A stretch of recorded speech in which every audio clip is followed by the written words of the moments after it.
Hi friends, welcome to my channel. তো কিছুদিন ধরেই ভাবছিলাম বোনেরা মিলে আমরা কোথাও একটা আশেপাশে একটা ছোট্ট ট্রিপ করব।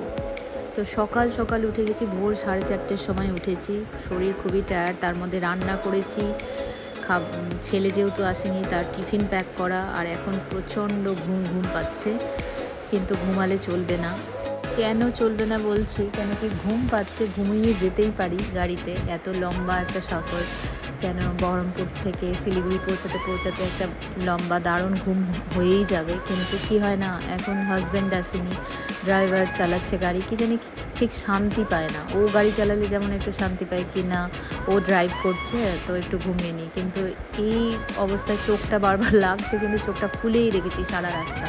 আর এত অসম্ভব সুন্দর একটা ওয়েদার।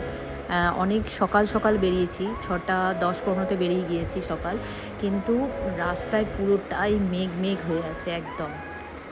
আর শিলিগুড়ি ঢোকার আগে এই যে অসম্ভব সুন্দর একটা ভিউ, সেই চা বাগানগুলো দেখতে পাওয়া যাচ্ছে। চা বাগানগুলো অলরেডি এই চা বাগানের ধার দিয়ে যাচ্ছি, আর আমরা ফরেস্টে ঢুকে গেছি। আর এখান থেকে আমরা ওদের সাথে মিট আপ করে নেব, কারণ ওরা আগে থেকেই শিলিগুড়িতে ছিল। এবার বাচ্চাগুলো সব আমার গাড়িতে চলে এসেছে, এখানে সব কটা বাচ্চা আছে, আর ওরা আর একটা গাড়ি নিয়ে ওরা যাচ্ছে আগে আগে, আর আমরা পেছনে পেছনে যাচ্ছি।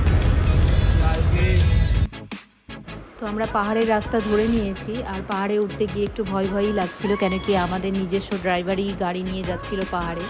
কারণ ওরা তো বেসিক্যালি সমতলে গাড়ি চালায়, আর হিলে গাড়ি চালানোর এক্সপিরিয়েন্স আলাদা হয়। তো তবুও বেশ ভালোই যাচ্ছিলাম। আর এত সুন্দর ওয়েদার, ফগি ফগি চারিদিকে, আর অলরেডি জানলা দিয়ে ঠান্ডা ঠান্ডা বাতাস ঢুকতে লেগেছিল। ভিউ দেখে আপনারা অলরেডি বুঝেই গেছেন যে আমরা কোথায় এসেছি। হ্যাঁ, আমরা দার্জিলিংয়ে এসেছি, আর অলরেডি দার্জিলিংয়ে পৌঁছে গেছি। আর প্রথম ঢোকার সাথে সাথে এই টয় ট্রেন। আর হোটেলে পৌঁছে গিয়ে আর নিজেকে সামলাতে পারলাম না, সঙ্গে সঙ্গে ব্যালকনিতে গিয়ে আগে এই ভিউটা ক্যাপচার করতে হলো, যে সুন্দরভাবে স্বচ্ছ কাঞ্চনজঙ্ঘা দেখা যাচ্ছিল, দারুণ লাগছিল। আর এত সুন্দর ওয়েদার, ঠান্ডা, কোনো বৃষ্টি কালীন আমরা গিয়েছি, কিন্তু কোনো বৃষ্টি ছিল না, খুব ভালো একটা ওয়েদার, দারুণ। আর এটা ছিল আমাদের হোটেল, আমরা স্বামীতেরই একটা প্রপার্টিতে ছিলাম।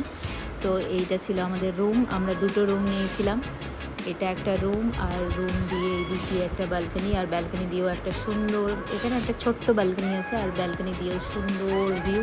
এখানে একটা টেবিল চেয়ার লাগানো আছে, দুজন আরামসে বসে একটু চা কফি খাওয়ার জন্য। আর এটা ওয়াশরুম, খুব স্পেশিয়াস, খুবই ভালো ছিল। আর এইটা ওদের একটা কনফারেন্স রুমের মতো, কিন্তু ডাইনিং এরিয়ার মতোই ছিল। এখানে চা কফি এনজয় করা যেতেই পারে এখানে বসে, আর সুন্দর ভিউ দেখতে দেখতে। তো এইটা ছিল এই ভিউটা।